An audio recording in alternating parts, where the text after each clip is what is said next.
Right, hello and welcome to the Panachecast. This is Panache Software's weekly podcast where we bring you the latest news and events in the world of legal tech. I'm Peter Davis and this is episode 5. This week's show we're going to be covering the role of the CIO in a law firm, the ESA's publishment of the Joint Advice on Information and Communication Technology, Risk Management and Cybersecurity, which is a bit of a mouthful, and a Land Registry blog post which covers digital mortgages and blockchains.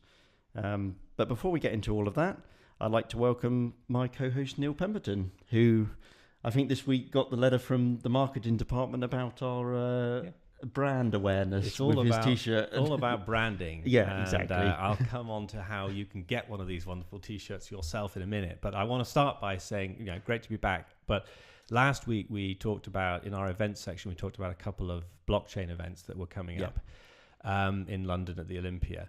And we finished that little segment by saying we haven't seen any sort of any blockchain products coming onto the market. Not much. Nothing. We've seen too much compared to AI solutions and all those kind of things. Exactly. So we thought that blockchain was a fairly limited market and not much on the scene. And then at about 9 o'clock on Monday morning, we saw a Land Registry blog post which talks about digital mortgages and blockchain. So that timing couldn't have been any better as far as we're concerned for them, having talked about that. So great that that's going to be in the show. I look forward to that section. But before then, I thought what I'd like to do, we normally start by saying on the platforms that we're available on, and we're on pretty much all of the social media platforms now. I want to focus, though, on our Patreon account. Patreon, Patreon. If you go to www.patreon.com/Panache Software, you'll see all of our shows are uploaded there, and there's more information. We'll be adding more information as time goes on. And it's very easy to follow us on that. If you just click the follow button and put your email address in or whatever, you'll get notifications to say when the shows are released. And that usually, I usually get a notification when the shows are up, same sort of time as you email me. Immediately once I publish them, as soon as they're on, they're available for people who can't wait to get another installment. But we've got on there, the whole point of the Patreon page is so that we can raise some funding to try and build, a better show for everybody who's watching and listening.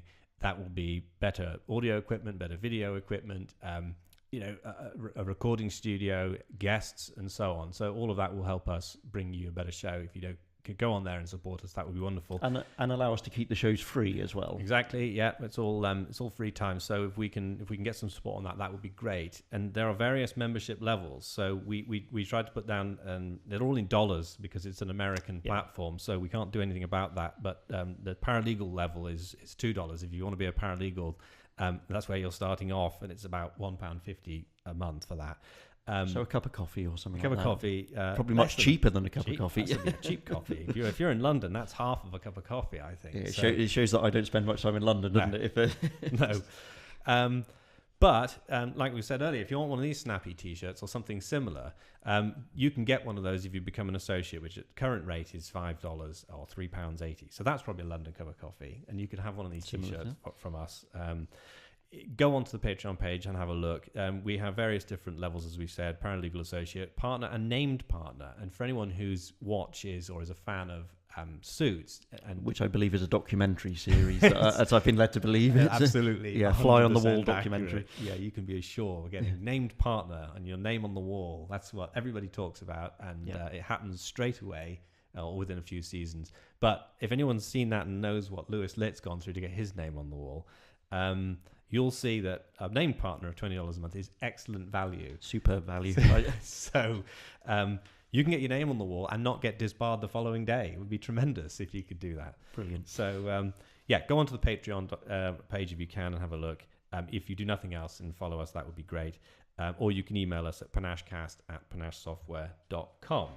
Yeah, it's just to say that, there's no requirement for anyone to sign up for these. It's just if you like what you're listening to or watching, it's just a way to support the podcast if you want to. Exactly. So, okay, enough of that preamble. Let's get into the news. What do we got first peak this week? Okay, yeah. So the first post comes from the Raconteur again that we used last week. This is from this week's posting, and it's CIOs struggle for true digital transformation. And this was a study of 400 CIOs by Citrix and OnePoll. and it basically covers how they're dealing with changes in the digital landscape, and as more firms move, not just law firms but any firms move to using more digital information and more software solutions and stuff, and how that's handled. So we wanted to take out a couple of points from this which we think apply to, as I say, not just law firms but every company really, but some of them we've had experience with law firms. So I mean, one of the first things that they talk about in here is that 1 in 4 CIOs feel that they're held back by what they term sacred cows, which are ways of working in the organisation that are immune to criticism. And we've come across this kind of thing before, and it's related to areas. For instance, we've discussed software solutions with in the realms of conveyancing and places like that, and then being told that although it would fit with a conveyancing team, the corporate lawyers in London would never use something like that to do what they do. And the question is, why is that? Why? There's no reason why they couldn't. It's just they refuse to change their way of working. Well, when it is strange, and if you go and try and find out what law firms are looking for from the people that they hire, and I think everybody now includes a question which is like, tell us about a circumstance when you have used your initiative to change or challenge the status quo. And everybody comes up with their staple answer for that question, knowing they're going to get asked it. But so few firms actually really do genuinely challenge the status quo. And if you try and challenge the status quo, you can encounter a lot of resistance. So it is a difficult one to understand why that's the case. And to be honest with you, maybe people are frightened of just making a mistake and trialing something which ultimately turns out to be a bad thing. I mean, I don't think that's a wise move, because you can spend time carrying on as you are, but you can guarantee your competition is trying something new. And if you keep trying something new long enough, eventually it'll work out. So remaining in a status position is not really an option in today's world. So people really should be trying something new, and it don't have to necessarily be, brand spanking new, complete revolutionary way of doing something. Small changes can often mount up to something significantly better. I think it can be more around, you should be able to provide constructive criticism on existing ways of working, and look at alternatives for that, look at newer solutions. Now, it may be that after an evaluation it's determined that actually no, the status quo is the correct way to do things, but there should never be any pushback from potentially looking into making changes to reevaluate these things. You should be open for that kind of thing. I think so. And also, if where we've encountered it before, like you said, one department not necessarily working in the same way as another department doesn't necessarily mean that you shouldn't take on something that you're looking at for that one department. I guess it's a question of how much time and resource do you have to put into implementing that. So that's probably one of the criteria that I think we would have said before. Implementation and setup time and speed is one of those things. When we talked in week 2, I think it was about 10 things you should look at before you buy an AI solution. That was we covered that, didn't we? Not necessarily just an AI solution, but any solution. How much time does it take to get it up and running? Well, if you're going to scale it across your entire business, or even if you're not, you're just going to scale it within your own department, the costs are going to be proportionate. So why not try something within your own team? If it makes, or even trial it in a small team within a team, if you like. Give it a try and see what difference it makes. Yeah, exactly. And another thing that they put on here, and another thing that we've come across is something they cite is 22% of them cited budgetary constraints to these things. And how often have we spoken to people or heard from others where the answer is, oh, there's no budget for any new software, or alternatively, we've just bought a solution. That's all the budget gone on that one. That seems to be a very common thing. There's never any money for anything. No, that's right. Apparently, there's never any money, and I agree. It's an easy get out to say that, isn't it? There's no budget for this. There never is a budget, but for people who are genuinely wanting to stay ahead of the curve, you should find one. And it's not necessarily just about spending the money, is it? You have to do a thorough evaluation to be able to say, yes, this solution might cost me X, £100,000. Yeah. But what am I going to get in return? And if I can make £500,000 in either reduced costs or extra billings because I'm working faster and smarter, then £100,000 would be well spent. Yeah. Maybe the metrics are different. Maybe you want a 10 times return. But the point is sometimes you've got to spend money to make money, right? So yes. There's never a budget. So find one from somewhere. Yeah. So and don't look at it as, oh, we've just got to spend this money. You should be looking at it as, what savings is that going to get us? You know, what benefits will that have for the organisation and those using it? Not just, oh, it's going to cost us X amount of money, so we can't afford that. Well, yeah, and maybe this is the lesson for the startups, is that, you know, if met with the resistance that says there's no budget to bring in a solution like this, maybe one of the questions is, what cost benefit analysis have you done on this platform? Because without knowing really truly what the platform does, you can't really say what the benefits are. So you may have done a cost analysis, but how do you know what the benefits are? Yeah. Yeah, definitely. And there's a couple of other points. I mean, that they say that 6% have said that, you know, the technology in the firms is just not agile, and it one of the things they cite is it often works. It works well, but it isn't used well. Yeah. And you know, that's something that we touched on in another episode as well, where often. And I've seen in organisations that I've worked with where you have some great new solutions, some great new products that go into an organisation, and those products work brilliantly and do exactly what you want them to do, but people just don't use them.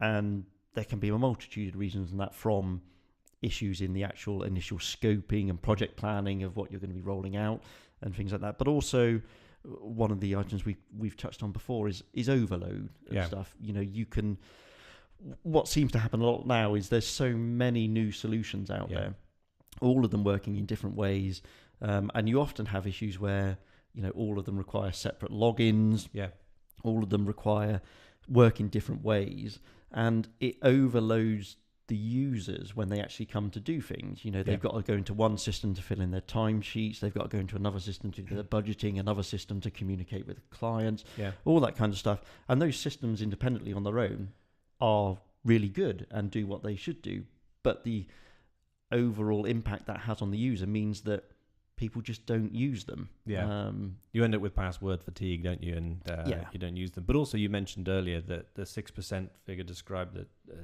the technology is not really agile, and I think that's a key word, because people are becoming much more agile now, aren't they? Not only are people working in places shorter periods of time, but they're actually working remotely as well a lot. So whether if you need to log into 6 different solutions or platforms to do your job, and they're not all mobile, you can't work agilely.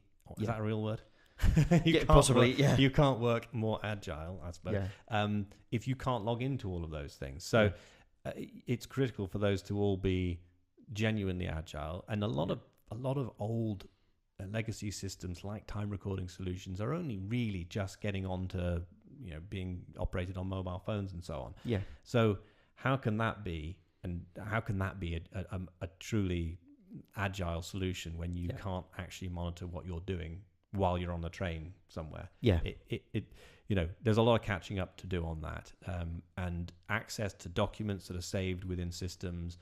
All that stuff needs to be truly agile, so that whether you're working on a laptop or a desktop, a mobile or an iPad, whatever, I see very few examples of anybody being able to genuinely work on an iPad, and I think that's probably how it should be, and that's probably where it will be in 5 or 10 years. But there needs to be a lot of movement there. We can also talk about, when we're talking about agile, I think you're right, Neil. I think my reading of that quote was wrong, in that 6% of technology firms said that their systems were agile. So a significance implied that it's not agile. And when we talk about agile, it's in the state of, being able to use it anywhere, mobile options like that. But also, is the software itself able to adapt to your business needs. So quite often with a lot of software implementations, these implementations can take months, if not years, to do, and you sometimes have to change business practices to accommodate them. But if you're looking at something that's taking a year to implement, and in that time the business itself goes under transformation, there's mergers, there's acquisitions, there's new business practices are brought in, can the software or the solution you're buying adapt to those changes as well? Or have you bought something which, that's another year's implementation on top now because we've changed something else? And that comes into sort of the final point that we had on here, is that a lot of CIOs feel hamstrung by the infrastructure they inherited. And that's always a big case, and that comes in with where we had issues around budget constraints and stuff. We've just spent £2 million on a system, so we can't buy anything else, and we have to now use that. And there has to be that understanding of, well, things change. You need something that can adapt with you. It would be a brave person, wouldn't it, that would scrap a £2 million project if there was something better to go to. But I guess ultimately we are judged by the product and the outcome. And if you need to go in a different direction rather than doggedly sticking to something which you've started but isn't necessarily the best course of action for you, maybe that's an indication to go in another direction. So I think we had a couple of key points, didn't we? I guess it was sort of our top 3 tips or advice for CIOs. Number 1 was budget, and how do you challenge that? Well, we go back to that idea of cost benefit analysis. Spending money to make money. Figure out how much your ultimate goal is going to cost you, and figure out how much it's going to save, and try and come up with a suggestion that actually in the long run that you'll make more money out of it than you'll spend. Number 2 was sort of understanding all of the systems and working on integration, or pulling back on those platforms that you already have that aren't necessarily working. That's sort of maybe scrapping some legacy programs that really aren't your not your cup of tea. And then number 3, don't be afraid to sort of tear it up and start again. If you've gone down one road, and appreciating that you may be the person that recommended you go down one road, and you may have to admit some mistakes. That's obviously hard to do, but in the long run, it can really benefit to in a project that lasts 6 months, a year, and you find 6 months down the line that actually it's not fit for purpose, or you need to make changes. That's not necessarily a failing. That's you more understand the requirements now. And I think continuing with a poor system, or at least the sub-ideal system, versus changing, is a worse mistake. Continuing with something which isn't going to work for you. There's a phrase, is it the phrase sharpening the saw, that you should make sure your tools are sort of fit for purpose and going to cut well, rather than trying extra hard to cut with a blunt saw. Exactly. So carry on. We're going to move on to our second item, which was this is related to the ESAs. They published a joint advice on information and communication technology, risk management, and cybersecurity. So this is the European Supervisory Authorities Joint Committee.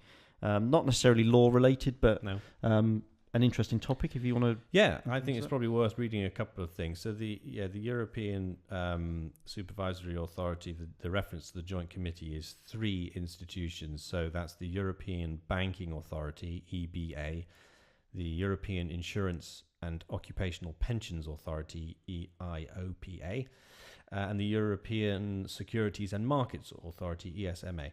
Now, there are a couple of different documents they've produced. One is the joint advice on the need for legislative improvements relating to information and communication technology risk management requirements. And the other one is joint advice on the costs and benefits of coherent cyber resilience testing framework for significant market participants and infrastructure. All a bit of a mouthful. Very much so. Very much so. Well, what else would you expect from a European Commission-led policy, recommendation? Anyway, the point is, these are financial and banking regulatory things that are coming in, and so it may not seem on the surface immediately relevant, but I think we will get there and explain why it is. So The European Banking Authority, which is one of those three institutions, has issued guidelines on information and communication technology, security, and risk management. And just a couple of things from that. Relevant entities should perform a variety of different information security reviews, assessments, and testing so as to ensure effective identification of vulnerabilities in your IT systems and services. Specifically, the entities may perform gap analysis against information security standards, compliance reviews, internal and external audits of systems, information systems, or physical reviews. Furthermore, as it keeps going, the relevant entities should foster source code reviews, penetration tests, or red team exercises. So, what on earth does all that mean? I'm not a technical expert, so a lot of that doesn't mean an awful lot to me. So let's work our way through some of that. Let's digest some of this, yeah. So I mean, it's all, we're all talking about cybersecurity here, and this is a huge thing now. As I said, this isn't necessarily aimed at the legal industry, these papers, but the fintech industry in itself is much more mature than the legal tech industry. I think we agree with that. Yep. And along with that comes these analysis of, okay, do we need guidelines for cybersecurity and things to follow? Now, although this kind of legislation things isn't in place for law firms at the moment, it's something that's going to arrive at some point, not least because the law firms are dealing with these kind of organizations and have the same security requirements. And it's something that firms need to be aware of and need to look at as they move into a more cloud-based, open software solutions and platforms. The days of having your security based on everything being behind your corporate firewall are gone now. Clients request access to information. You have to integrate with external systems. Things have to be open now. And the majority of the service providers out there now are cloud-based solutions, which can be hidden behind sort of VPNs, behind virtual private networks, so can be hidden behind your firewall, but benefit greatly from being external facing to the internet. And it's about how do you accommodate that, and how do you make sure that those systems are not vulnerable. So linking it to the legal industry and law tech generally, you mentioned that fintech is sort of further ahead, and so if you have to come up with a crystal ball, maybe this is one way of doing it and saying, well, what fintech does, law tech might follow. So will we see the SRA and other bar associations coming up with similar regulations to govern all of this? They may well do, but you may also be captured by, in this country, the FCA's requirements that will probably incorporate a lot of this. But more directly relevant, what I want to just touch on briefly, it mentions specifically source code review. So most solutions, virtually all, don't think we've come across any yet, that will sort of publicize their source code. So how does one carry out a source code review when the source code is held externally with a third-party supplier? How do you do that? So I mean, it's very rare that software organizations are prepared to hand over their code for external source code reviews and things like that. Now, that's not always a requirement. That's going quite in depth when you're talking about source code reviews, but there's potential when you're dealing in these kind of areas that something like that may be required. You can't necessarily, a software provider may specify their security, but in the end it's a black box. What goes on within the system, you're just not aware of. One of the ways that you can get around this kind of thing is looking into things like open source. Now, there's not a huge amount of what you would figure open source software solutions out there directly aimed at law firms. But actually some of the technologies that these systems are built on are in themselves open source. Yeah. A lot of software solutions now are built on things like Microsoft's .NET framework. That in itself is open source. You can go on to the GitHub repositories, download that entire code base and sift through it if you want to. Yeah. Things like the Linux operating system, which a lot of applications actually run on, is open source. You can go and look at that. And you shouldn't assume that you get security by obscurity. So in that, because it's a black box and it's hidden, that makes it secure. That's not the case. In fact, for things like open source solutions, they can be more secure because people can see the code, people can run tests on that, recognize when there are issues and fix them easier. If you've got a black box solution, how do you really know what's going on inside that? How do you know how secure it is? The communication in and out might be secure, but internally within the application, is there security in place? So there are options for that. I mean, they're only options if the provider offers those solutions. And as I said, I don't believe there's a huge amount of open source solutions in the sort of law tech area at the moment. But that may change in the future. But so GitHub is owned by Microsoft, right? And is that right? It is now. It wasn't, but they've integrated it so much with their systems that they recently purchased GitHub. But it's a huge. It was used a long time before Microsoft purchased it. Sure. So they who never really used to share source code are now doing it in quite a big way. Which says something, I suppose. Yeah, I mean they were very closed, and Microsoft themselves are now pushing a huge amount of their software to open source now. Well, if it's good enough for them, then, exactly. So that's interesting. I think you mentioned last week as well about, or maybe it was last week or the week before, about firms that have the internal expertise can go and use Microsoft chatbot source code, and that's just all available. So there are options for the firms that want to get in, or that might be operating in the financial space, banking specifically, to use open source code, which would solve potentially any regulatory issues for that specific point by going and doing it themselves. Yeah, exactly. You can build your internal systems on some of these frameworks. Okay. And then you're able to meet these kind of things. But yeah, it's a whole holistic approach here that we're saying, although this is new now in the legal tech area, you really need to be concentrating on cybersecurity. This is a big issue coming. And the fintech areas are looking into this and are putting legislation in place. It's going to come into the law tech area. You're going to be expected, when you're audited and you're using all these software as a service subscriptions, software as a service solutions, they're going to want to know the security level of that. What are you storing in them? Are they secure?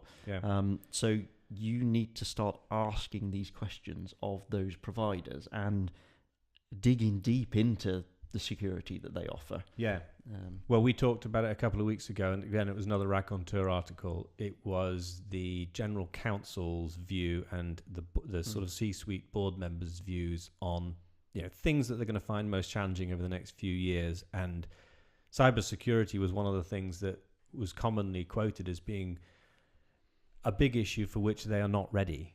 So this ties into that in many ways. It's one of those things where there's just going to have to be a huge amount of investment over the next few years for people. Yeah, definitely. And just to close this off, we're going to be talking about an event later as well. But the National Cybersecurity Centre, this is a UK government organisation.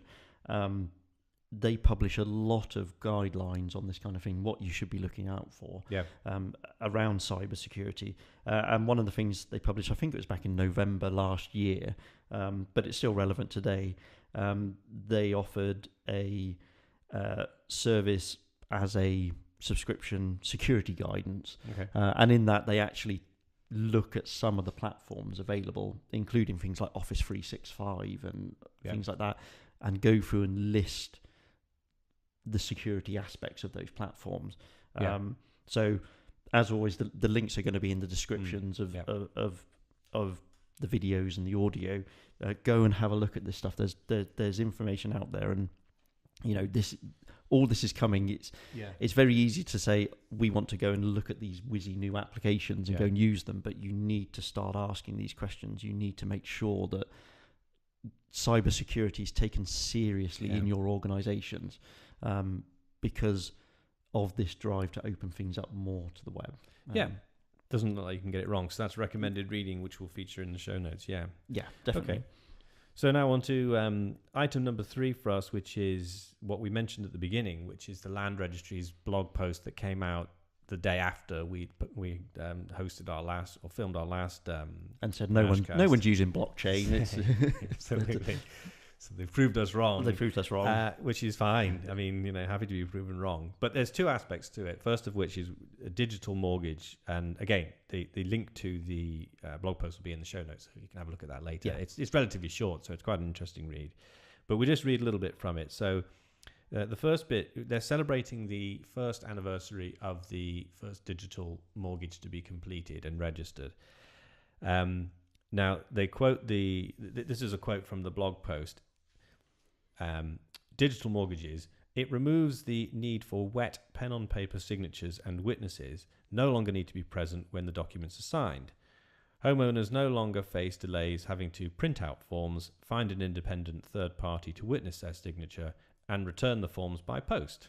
So, great, that's a bit of a time saver, but I think you and I have not a difference of opinion, but I think our relative wowness is different on this, isn't it? Yeah, it's an interesting situation where we kind of agree on this, and for myself, who I live in computer systems and stuff now in that digital kind of world.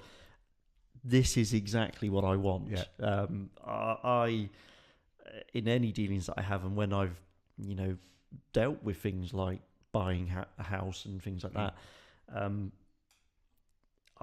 there's nothing I hate more than having to sign documents, or having a document sent through and said this has to be witnessed by someone. Yeah, it's just always means that the process is going to take 10 times longer than it should. Yeah. And I'm always interested to think of how secure is my signature on something? Is that really secure? Yeah. Whereas something like a digital signature, I would deem could be more secure than a signature. So for me, this is exactly what I think. Yeah. I hate this kind of thing, but the situation is different for you, isn't it? Or slightly different for me. I would concede. So I have to caveat my preference heavily, as any lawyer would, I think. But all the caveats in there. Exactly. I don't want to pin you down on anything, but no.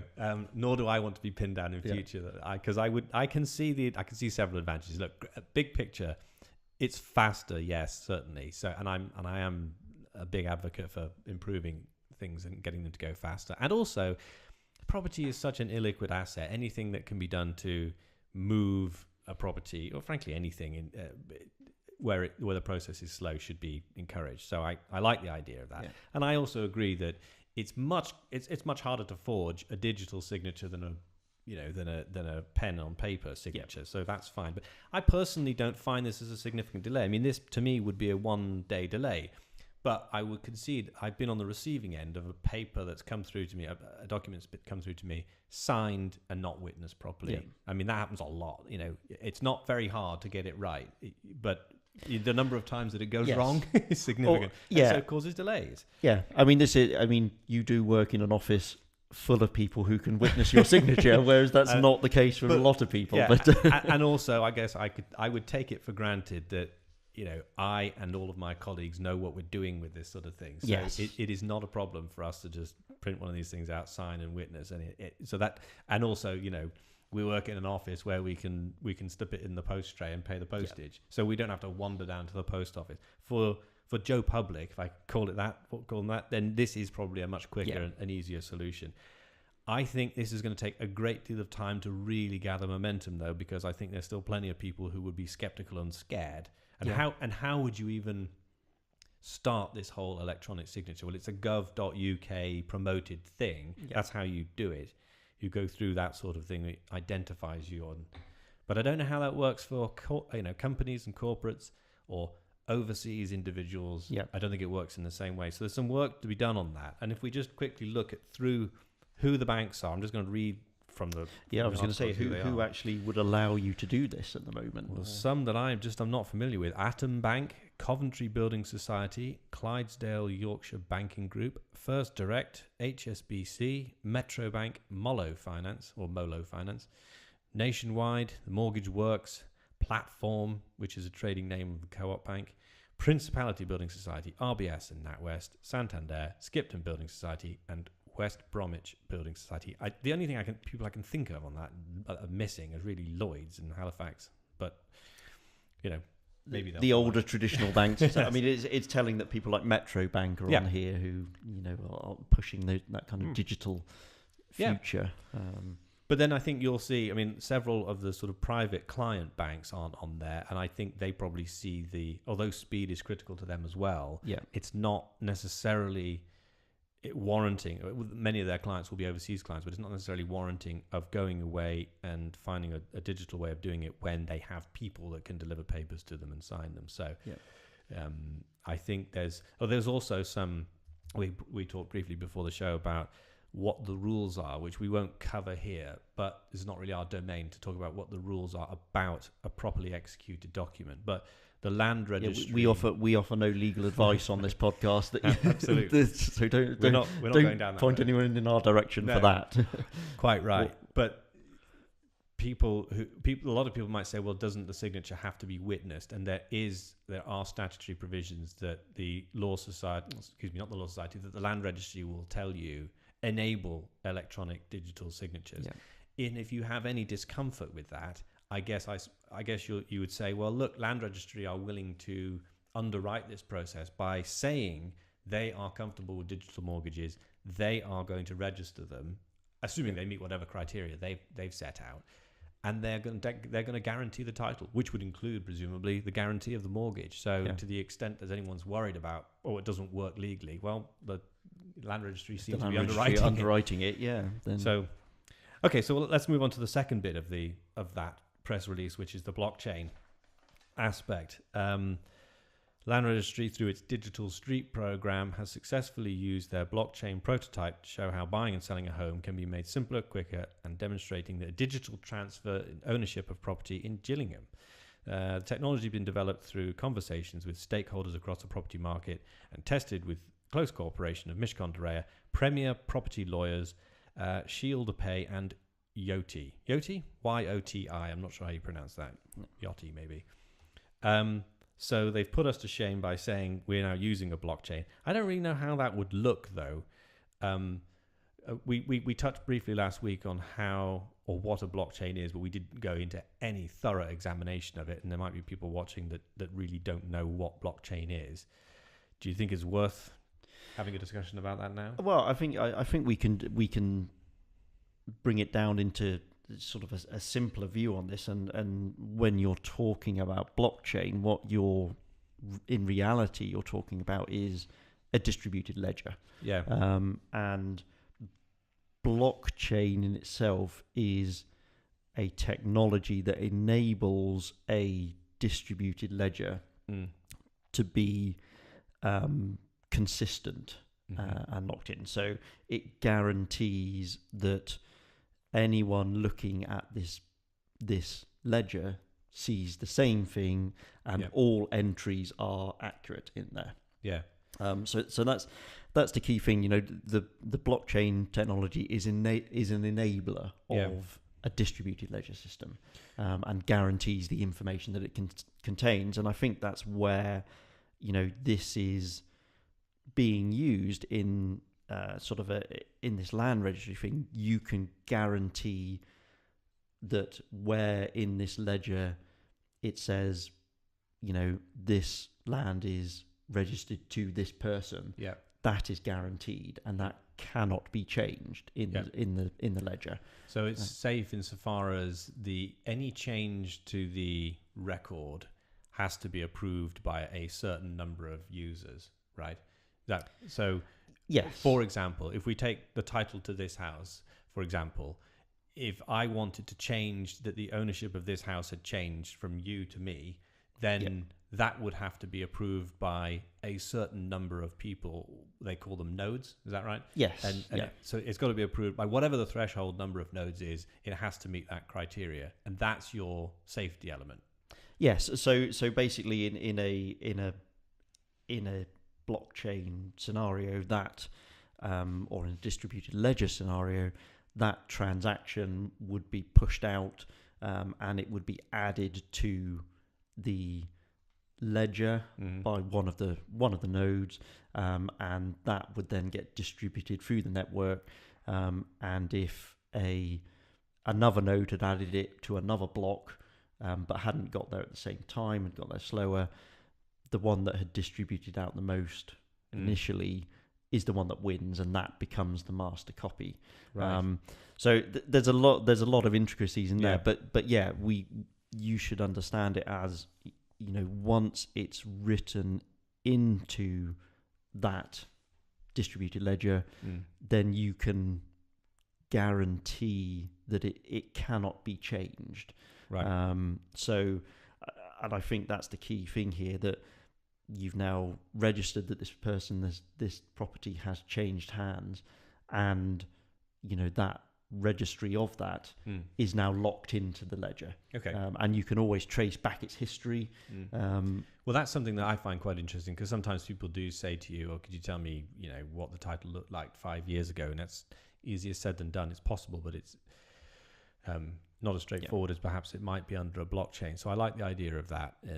But I still I struggle with the concept of how a blockchain would work for Land Registry. And I know the UK Land Registry or the English Land Registry is quite keen to be the sort of the standout. I think the Swedish Land Registry were first on the scene with it. But nonetheless, it's an exciting proposition to see them doing it. Yeah.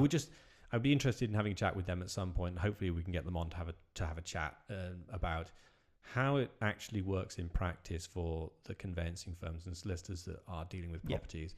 So if I'm submitting my application, which currently is their Land Registry AP1 with the transfer or whatever else I need to send them, somebody at the Land Registry, some individual person gets an electronic application nowadays. I mean, it was only about 5 or 7 years ago that we were doing paper applications. So you get the electronic application, it's through the Land Registry portal, and somebody there deals with it. And it isn't always the quickest process. And I would be interested to know, well, how do the applications get submitted under a blockchain? Who are the various nodes that are approving them? Is it different Land Registry offices? I mean, that was one of the questions that I had, and it's key to mention here that although we can talk about blockchain and a distributed ledger from a high level of the principles that it allows and stuff, for the specific implementation of the Land Registry's blockchain prototype, we don't have the ins and outs of how that actually works. But one of the key things on here is, the key part of a distributed ledger is that it's open and has multiple nodes in that network. Now, it can't really be that the Land Registry has the only node and does this themselves. If that was the case, there isn't really point in using a blockchain, to be honest. So I'm assuming that they have other entities involved in it. So who else is holding this data? And is it something that's open? Things like, everyone knows blockchain from Bitcoin. Yes, is the primary. That's where it all started. And anyone can be a node in that blockchain. I can download the Bitcoin code now, install it on my local PC, and become a node in that chain. Is that the same for the Land Registry's information? Well, who knows? It would be interesting to get some more information on this and how they're actually, from a technology point, how are they implementing this? How are they running it? I'd love to know. I struggle with the idea of being able to just download and become a node, because to me, specifically with something like a Land Registry, you have to be a trusted source. So maybe, they're saying they're working in cooperation with Mishcon de Re and Premier Property Lawyers, ShieldPay and Yoti. Maybe they are nodes. I don't know. Yeah. If anyone from those organisations is listening or watching, then let us know if anyone has any further information on it. It's a really interesting topic, and it's something that it's going to come up more and more. Yeah, definitely of these usage, and it's one of these areas where it's a bit of a unknown as well. People just don't understand these things, and the more clarity we get on it, the better. Definitely. I mean, the more clarity, the better the more that we can understand it, the more prospect it has, hopefully, to succeed, and people can engage with it, because nothing's going to succeed without proper engagement, is it? So let's hope that turns into something significant. Yeah. Okay.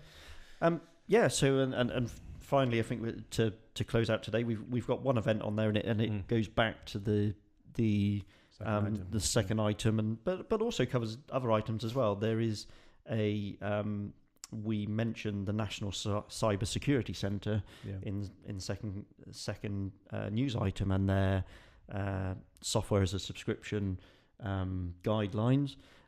It's actually their CyberUK 2019 event on the 24th and the 25th of April, which is at the Scottish Event Campus in Glasgow. And I'll just read you the blurb for this. This is hosted by the National Cybersecurity Centre, and CyberUK features world-class speakers, solutions and opportunities for interaction between the public and private sectors. You will be briefed on the evolving cyber threat and how we must respond as individuals and as a community to keep Britain safe in cyberspace. So again, interesting topics, and something that's going to come up more and more as firms begin to move their operations into sort of SaaS solutions and other online areas. And if that's that sounds to me like it's dealing directly with the concerns that we raised a few weeks ago, the general counsels were having with cybersecurity being the main issue and them being unprepared. There is your answer. Hopefully, if not at the actual conference, which is 2 days, then hopefully there'll be some info comes out of that, and people there that can give you the answers. And then the other thing which we wanted to mention is that next week we'll have our first guest on the show, which will be Rupert Vernals of Stratology. We've known Rupert for a little while, and he's running an excellent course on, if you've ever wanted to do an MBA, then Rupert's course is the one to take, because he condenses all the key ideas of an MBA specifically for lawyers. And I think he's now talking to lots of different industries, but he was a lawyer himself. He's done an MBA. He will teach you the key components of an MBA over a couple of days. And I think his course is built around the idea of it being a flexible course and building your own. Yeah, so you build your own MBA course out of it for you. So we know that he's worked with several of the leading firms, a lot of Magic Circle and some Silver Circle firms. We know he's worked with some public sector organisations. So I'm quite excited to have him on the show. Yeah, so we're just going to be talking about legal technology and what firms are looking for in their training on legal technology now, and if they are indeed looking for any training on it or not. And some consultative services. So tune in next week for Rupert Vernals of Stratology. So I think we're there. Well, we've a bit shorter than last week, which is what we wanted to do. Get back to 45 minutes. Any viewers' feedback, then send it to us at panachecast@panachesoftware.com. Or, of course, you can get to us, as we mentioned earlier, on Patreon, patreon.com/Panache Software. And other than that, until next week. We'll be back again next week. See you then. We'll see you then. Bye. Bye.